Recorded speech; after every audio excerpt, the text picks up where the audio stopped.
નમસ્કાર દર્શક મિત્રો, આપ જોઈ રહ્યા છો સાંજે સમાચાર .live। હવે જોઈએ અગત્યના સમાચાર। વડોદરા મહાનગરપાલિકા તરફ કમિશનરે ડ્રાફ્ટ રજૂઆત કરી, શું કહેશે? જો કે હજુ મેં બજેટ વાંચ્યું નથી, આંકડા જોયા નથી, તો એ બજેટની આટલા વર્ષોના અનુભવથી હું કહું છું કે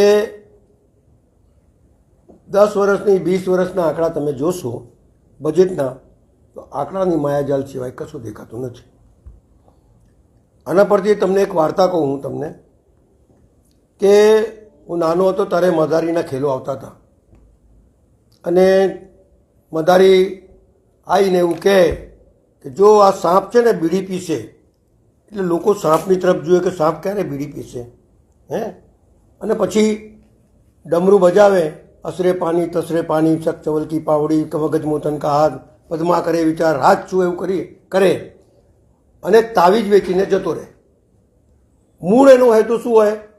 તાવીજ વેચવાનું। અહીંયા લોકોને, વડોદરા શહેરના નગરજનોને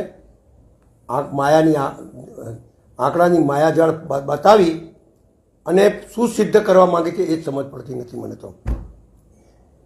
સવાલ એટલો છે કે તમે એક બી આંકડા જુઓ તો તમને મળશે નહીં। ગયા વર્ષના આંકડા લખેલા હશે કે આ વખતે 100 કરોડની જમીન વેચવાની છે અને 20 કરોડની કે 25 કરોડની વેચાશે।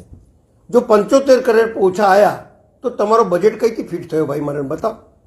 તમે કહેશો કે રેવન્યુની આવક 2000 કરોડ આવશે અને 1500 કરોડ આવે તો 500 કરોડ ક્યાંથી લાવશો ભાઈ? એ તો બતાડશો કે નહીં બજેટમાં?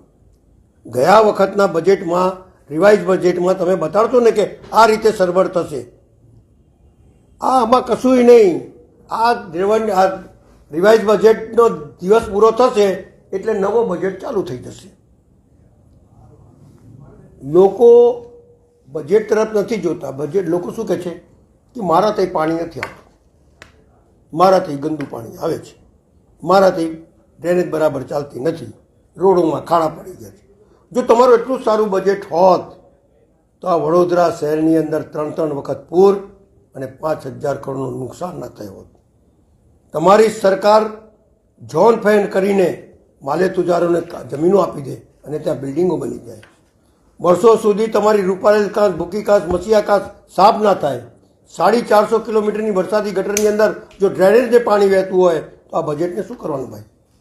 એટલે સવાલ એટલો જ છે કે મેં બજેટ વાંચ્યું નથી, તેમ છતાં આટલા વર્ષોના અનુભવથી એવું કહું છું કે વાદે के ऊपर वादे और वादा नहीं निभाना ये इनकी फितरत में है। ये समझ के चलो आगे।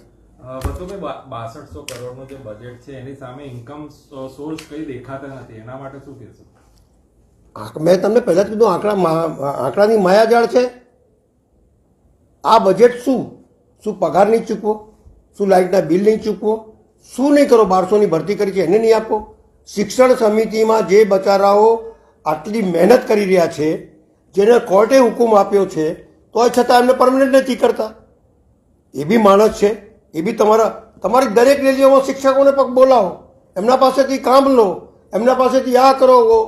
ઓછું આવડતું હોય તો શિક્ષકને ખકડાવો અને પાછા એમને જ્યારે હક માંગવાનો સમય આવે એમને તમે આપતા નથી। બચારાઓ અહીંયા આવ્યા હતા બધું રેલીના સ્વરૂપમાં આવેદનપત્ર આપવા, એમને બહાર ઉભા રાખ્યા। અરે શિક્ષક છે ભાઈ, દેશની મૂળ પાયાની અંદર તો આ બજેટ ઠીક છે, બજેટ છે। જે બજેટની અંદર 7 કરોડ રૂપિયામાં આપણી શિક્ષણ